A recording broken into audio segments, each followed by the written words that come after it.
Hoje eu quero falar algo que o Senhor estava falando comigo nesta tarde sobre ficarmos parados ou nos movermos. Como é difícil, né? Quando o Senhor nos coloca parados. A gente tem que parar tudo e obedecer. Ou quando nós temos que nos mover, porque Ele manda a gente marchar, né? Mas a gente não quer, a gente quer ficar parado, a gente quer ficar na nossa. Texto de Números, capítulo 9, a partir do verso 15, diz assim: No dia em que foi armado o tabernáculo, a tenda da aliança, a nuvem o cobriu. Desde o entardecer até o amanhecer, a nuvem sobre o tabernáculo parecia uma coluna de fogo. Era assim que sempre acontecia. À noite, a nuvem que cobriu o tabernáculo tinha aparência de fogo. Cada vez que a nuvem se elevava da tenda, o povo de Israel levantava acampamento e a seguia. No lugar onde a nuvem parava, eles acampavam. Assim viajavam e acampavam por ordem do Senhor para onde ele os conduzia. Enquanto a nuvem estava sobre o tabernáculo, permaneciam acampados. Se a nuvem ficava sobre o tabernáculo por muito tempo, os israelitas permaneciam ali e cumpriam as suas obrigações para com o Senhor. Às vezes a nuvem permanecia apenas alguns dias sobre o tabernáculo, de modo que o povo também ficava apenas alguns dias, conforme o Senhor ordenava. Então, por ordem do Senhor, levantavam acampamento e seguiam a viagem. Às vezes a nuvem parava apenas durante a noite e se elevava na manhã seguinte. Dia ou noite, porém, quando a nuvem se elevava, os israelitas levantavam o acampamento e seguiam. Se a nuvem permanecia sobre o tabernáculo por 2 dias, 1 mês ou 1 ano, ficavam acampados e não seguiam viagem. Mas assim que a nuvem se elevava, levantavam o acampamento e seguiam viagem. Com isso, acampavam por ordem do Senhor e viajavam por ordem do Senhor e cumpriam tudo o que o Senhor lhe ordenava por meio de Moisés. A cada dia, enquanto seguiam viagem, a nuvem do Senhor permanecia sobre eles. Sempre que a arca partia, Moisés exclamava: Levanta-te, ó Senhor, que os teus inimigos se dispersem e os teus adversários fujam de diante de ti. E quando a arca parava, ele dizia: Volta ao Senhor, aos muitos milhares de Israel. E assim era uma palavra profética, uma palavra de bênção, uma palavra de oração, de adoração, para que o povo entendesse que o Senhor estava com eles. Então, seja qual for a sua situação, se você está parado, ou se você está tendo que se mover nessa quarentena, nessa grande quarentena aqui no Brasil, ou nas nações, né? O Senhor está à frente, o Senhor está conosco, o Senhor não te deixou. Ele sabe a hora certa de seguir viagem, a hora que nós vamos poder andar. E Ele sabe também a hora que a gente tem que ficar bem quietinho, né? É difícil, não é fácil, digo por causa própria. 2 Crônicas 20 diz assim, que Josafá recebeu uma mensagem informando que havia um exército enorme de moabitas, de amonitas, de meunitas e seja lá os nitas que tinham, mas que era algo enorme, muito mais poderoso do que o exércitozinho de Israel, né? Então, Josafá teve medo, muito medo. Então ele se pôs em pé diante da comunidade de Judá e de Jerusalém, e ali em frente ao pátio, ali em frente ao templo, ele orou. Josafá, então, diante daquele exército, daquela angústia, daquele problema, ele se colocou diante do Senhor e ele lembrou as promessas que o Senhor tinha dado para Salomão. Se houver alguma calamidade, se houver guerra, se houver alguma praga, se houver fome, e nós nos colocarmos aqui e clamarmos diante do Senhor, o Senhor nos ouviria.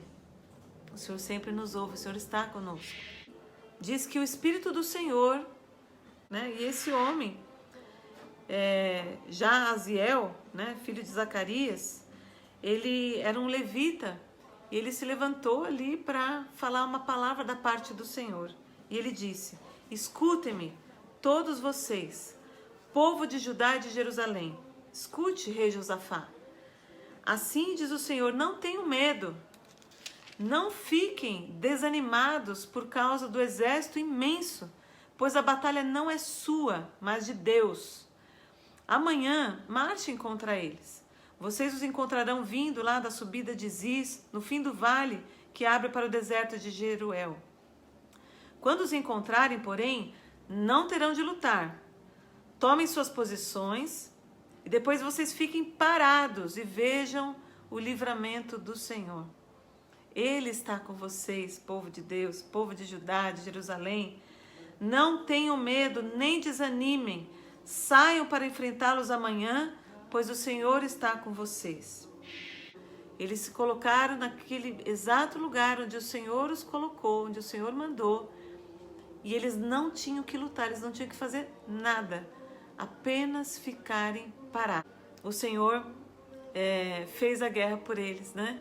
E Josafá falou ainda assim: creiam, povo de Deus, creiam no Senhor, no seu Deus, e permaneçam firmes.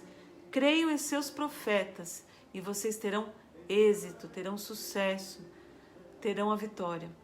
E eu lembrei de uma situação de uma prima minha, eu não sei se ela está assistindo hoje aí, ela mora na Inglaterra, a minha amada, a minha prima Lia, e eu lembro quando aconteceu uma situação que ela foi pegar ela fez um passeio com umas amigas aí para pegar um daqueles rios bem agitados, assim, que você põe uma roupa de mergulho, uma roupa daquelas de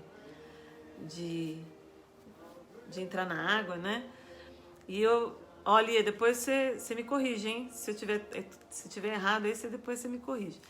Mas o que eu lembro da situação foi a seguinte: havia um instrutor e ele falou que eles tinham todos que ficar com uma tábua e tinha que ficar parado com aquela tábua, que a água que ia movimentá-los, que ia levá-los, né, na correnteza até chegar lá no final do rio. Só que ele tinha dado a seguinte instrução, que ninguém podia ficar se agarrando nas laterais onde tem aqueles galhos, aquela coisa, porque na hora dá aquele pânico, né, e você tem vontade de querer sobreviver e pegar naquela lateral ali. E aconteceu exatamente isso com a minha prima. Ela ficou na hora, com aquela água toda, com aquele movimento todo, né? Ela ficou um pouco aflita e ela se agarrou no galho. E aí o instrutor, o pessoal lá gritou, falando: solta, né? Porque começa a juntar folha, começa a juntar aquela aguaceira assim em cima, e aí é perigoso, né?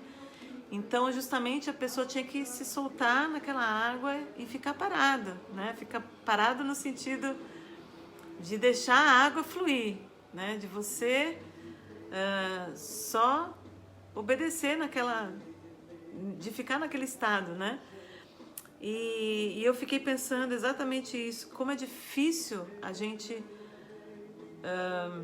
esperar, como é difícil a gente parar, como é difícil a gente olhar para as circunstâncias e a gente quer se agarrar nas coisas para dar uma solução rápida para aquilo que a gente está querendo. E às vezes não é assim. Às vezes é um dia após o outro, né?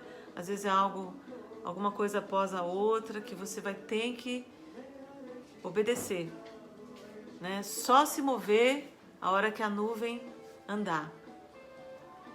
E no caso, né, a gente viu aqui os israelitas, às vezes eram dias que eles já tinham que andar, às vezes eram meses, como nós aqui na quarentena, às vezes era mais de ano. Não importa. O Senhor sabe a hora certa, Ele sabe o que está acontecendo, Ele sabe o porquê da espera, Ele tem um momento certo e exato para nós. Então, seja o que for a situação, nós vamos ter que aprender e obedecer. Porque nessa obediência o Senhor vai nos livrar da morte, vai nos livrar do mal, vai nos livrar de muitas coisas. O Senhor vai adiante de nós, Ele está conosco. Por que não? Acho que muita gente deve ter lembrado de Jesus visitando Marta e Maria. Então Jesus e seus discípulos, eles estavam seguindo viagem, né? A nuvem, Jesus. Jesus é a nossa arca, a nossa nuvem, a nossa torre de fogo. Em uma dessas viagens, eles chegaram ali a um povoado, né? Uma mulher chamada Marta, que tinha sua irmã Maria. E elas receberam ele em casa. Então, enquanto a sua irmã Maria sentou-se aos pés de Jesus e ouvia o que ele ensinava, Marta estava ocupada com seus muitos afazeres. E aí uma hora ela chega a Jesus e fala: Senhor, não incomoda que a minha irmã fique aí sentada enquanto eu faço todo o trabalho? Diga-lhe que venha me ajudar. Mas o Senhor respondeu: Marta, Marta, você se preocupa e se inquieta com todos esses detalhes. Apenas uma coisa é necessária. Quanto a Maria, ela fez a escolha certa e ninguém tomará isso dela. E a gente sabe quantas vezes nós somos essa Marta aqui, né? A gente se incomoda com o outro, a gente se incomoda que tem que fazer muita coisa, e a gente tem que só se aquietar no Senhor, porque Ele vai dar todo o sustento ali para nós, Ele vai nos proteger, Ele vai nos guardar, Ele vai nos alimentar, Ele vai nos entreter de uma forma tal que tudo fica secundário, né? Buscar em primeiro lugar o reino de Deus e as demais coisas vão ser acrescentadas. Eu peguei o olhinho, né? Esse óleo nada mais é do que um símbolo. O livro de Tiago fala assim: está alguém enfermo? Chama os presbíteros da igreja, unja o enfermo com óleo, se houver cometido os pecados, seriam perdoados, e a oração da fé sarará o enfermo. Nós estamos vivendo um momento que a gente tem que ter muito mais fé do que chamar um pastor, alguém para orar por um enfermo no hospital, porque hoje os pastores estão proibidos de entrar lá. Então, olha só, nós estamos vivendo um momento que a gente tem que ter aquela fé do centurião. Sabe o centurião que falou para Jesus assim: Senhor, não precisa ir na minha casa, manda só uma palavra e o meu servo será curado. Então nós temos que ter essa fé agora, de que mesmo a gente não podendo impor as mãos, a gente, pela fé, a gente envia uma palavra do Senhor em nome de Jesus. A nossa alma anseia pelo Senhor. E a nossa alma vai sossegar diante desse Deus que sabe a hora certa de tudo. Que Deus te abençoe, que o Senhor te guarde, que o Senhor faça resplandecer sobre ti a sua luz, e Ele levante o seu rosto e te dê a paz, te dê o shalom, aonde você for. Em nome do Pai, do Filho e do Espírito Santo. Amém. Tudo posso naquele que me fortalece. Amém. Porque Ele vive e nós podemos crer no amanhã.